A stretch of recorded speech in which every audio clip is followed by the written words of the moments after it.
According to a report from the Fort Worth Star-Telegram, officials with the annual PGA Tour stop at Colonial Country Club have until December 1 to resolve their sponsorship issues, after Dean DeLuca informed organizers that they may not be able to meet their financial obligations to sponsor the tournament in 2018. And per that report, the tour is not doing much to help the event solve its sponsorship issues. Although officials continue to search for a replacement sponsor, the outlook for an event that stretches back to 1946 doesn't look good. James Edmondson, a member at Colonial and PGA Tour caddy, told GolfChannel.com that the club's board voted on Wednesday to move the annual member guest tournament from mid-October to May, the same month as the tour stop.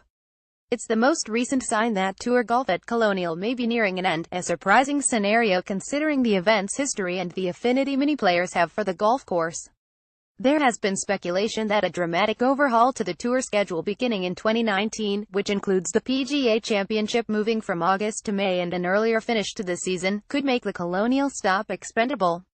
Article tags Colonial Country Club. Dean DeLuca Invitational. Brent Snedeker is scheduled to play next week's RSM Classic, his first start on the PGA Tour since June when he was sidelined by a sternum injury.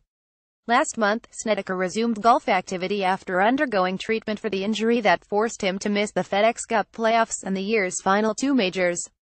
On Tuesday, Snedeker tweeted a video of himself hitting irons with the caption, "On the mend, slowly getting where I want to. On the mend, slowly getting where I want to." Pic.twitter.com says Oit Brant Snedeker at Brant Snedeker November 7, 2017. This is the most recent injury to Slow Snedeker, who has endured an assortment of setbacks in recent years, including hip surgeries in 2011 and 12 and a rib injury in 2009 that forced him to miss 8 weeks. Article tags Brant Snedeker following rounds of 71,757,073 for a 1-over total. AJ McInerney will not advance to the final stage of Web.com Tour qualifying school. Playing on a sponsor's exemption last week at the PGA Tour's Shriners Hospitals for Children Open, McInerney finished tied for 10th in his PGA Tour debut, earning himself an invite into this week's Seoul Classic at Mayakoba. Following a lengthy debate about what he should do, which you can read more about here, McInerney opted to forego making his second PGA Tour start so that he could instead participate in the second stage of Q School, as he looked to retain his Web.com status for next season. "I don't know. I think that's the best decision," he said Sunday, still talking over the scenarios that would need to play out for him earned a special temporary status on the PGA Tour. "But if I don't play well in Mayakoba, then I don't have anything next year. I'm going to second stage to at least have a job next year."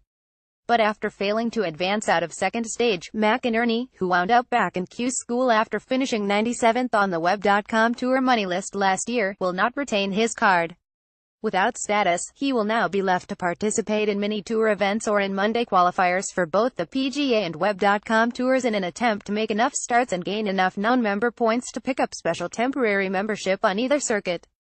The Las Vegas native was extended a sponsor exemption into his hometown event last week, just 1 month after he escaped the mass shooting at the Route 91 Harvest Festival. As for just how much last week's T10 was worth, McInerney earned $150,733 in 1 week on the PGA Tour after making $45,316 in 21 starts last season on the Web.com Tour. Article tags AJ McInerney. Victor Dubison came through a day of strong winds and thunderstorms at Sun City to hold a 2-shot lead after 2 rounds of the Nedbank Golf Challenge on Friday. Dubison bogeyed number 18 after a rain delay to cut his advantage to just 2 shots, but he handled the tricky weather best in northern South Africa to hold the halfway advantage at 6 under. The slip-up on number 18 was one of just 2 bogeys for the Frenchman, who also collected 4 birdies in his 2 under 70. Full field scores from the Nedbank Golf Challenge. Many of the field struggled in the conditions, with 69 the best score of the day. Race to Dubai leader Tommy Fleetwood had a 2-over par 74 and is in a tie for 37th, leaving him with an uphill task to challenge for the victory, which would seal the European Tour season title.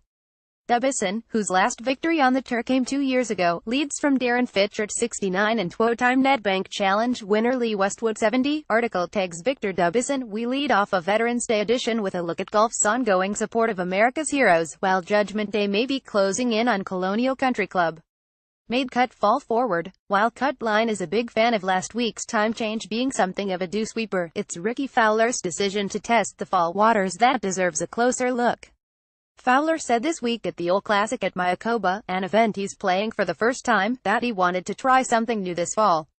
Instead of playing the WGC HSBC champions in China like most top players, he took 5 weeks off following the President's Cup. "I wanted to look at this fall and winter as a time to create an off-season," Fowler said. "Enjoy the relaxation and get some time in the gym to get ready to go in January." Most players opt for the no-cut options in Asia to start the season, but there is a cost to be paid for that much travel on the back end of what is already a long year. Whether Fowler's decision pays off remains to be seen, but there is something to be said for outside-of-the-box thinking. Veterans Day. Cutline always appreciates how much support is generated for American heroes during Veterans Day, and it's also a chance to value how dedicated golf is to giving back to those who gave so much for the nation. From the Folds of Honor, an Oklahoma-based charity that has raised nearly $100 million for educational scholarships for the families of fallen or disabled American military members, to Birdies for the Brave, which was created by Phil Mickelson and his wife, Amy, to support combat wounded veterans and has donated over $18 million, the game is uniquely suited to honor and support those who have served and sacrificed. Earlier this year, Cutline wrote a feature about Edward Gazzara, a former Marine drill instructor who was injured in training and told he'd be paralyzed for the rest of his life. Gazzara learned to walk again and now plays golf at least once a week. But more importantly, he runs the Adaptive Golf program in Savannah, Georgia, which is designed to encourage those with disabilities and challenges to play the game. For Gazzara and those like him, every day is Veterans Day. Tweet of the week at Justin Rose. Justin Rose like buses. Rose's tweet referred to his comment following his victory on Sunday at the Turkish Airlines Open, just a week after the Englishman had won the WGC HSBC champions. "It's like buses. You wait ages for one, and then two turn up," he smiled. Made cut did not finish MDF bidding wars. Well, match your US Open with a PGA Championship and a Ryder Cup wild card. Perhaps the negotiations were more complicated than that, but essentially that was the offer the PGA of America gave to San Francisco's iconic Olympic Club, which had hosted the US Open 5 times and seemed to be a lock for a future visit.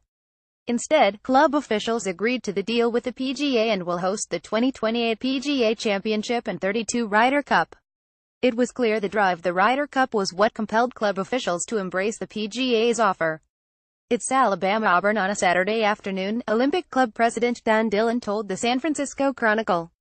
"There's little doubt Olympic Club is a solid move for the Ryder Cup, which hasn't been played on the West Coast since 1959, but much can change in 15 years and a decade from now this deal could look much different."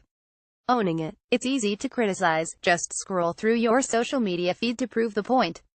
What's often difficult is owning a mistake, particularly for a man like Mike Whan, the LPGA commissioner, who admitted this week on Golf Channel that moving the Evian Championship to September was wrong.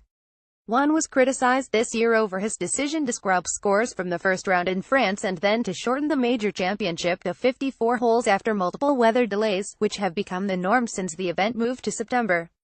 "The challenges we've faced are man-made," Whan said. "And I'm the man who made them." Whan said the tour will move the Evian back to a summer date by 2019. "Mistakes are human, but responsibility is often a rare trait." Missed cut collateral damage. Although the details are still being worked out, it seems the tour is inching closer to a condensed schedule beginning in 2019. While that may intrigue some, it seems these moves won't occur without a cost. Recent news that Dean DeLuca informed organizers at Colonial Country Club that they may not be able to meet their financial obligations to sponsor the tournament in 2018 has created more than a short-term bind. According to the Fort Worth Star-Telegram, officials at the annual tour stop have until December 1 to resolve their sponsorship issues. What that exactly means is unclear, but it doesn't sound encouraging. The sweeping schedule changes proposed for 19 include the PGA Championship moving from August to May and a Labor Day finish for the tour season, all of which could make the Colonial stop expendable. In fact, according to one source at the club, Colonial's board voted on Wednesday to move the annual member guest tournament from mid-October to May, the same month as the tour stop.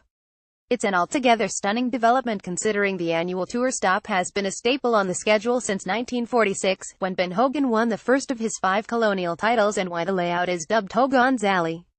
There's a larger-than-life statue of Hogan overlooking Colonial's 18th green and the hawk doesn't look happy.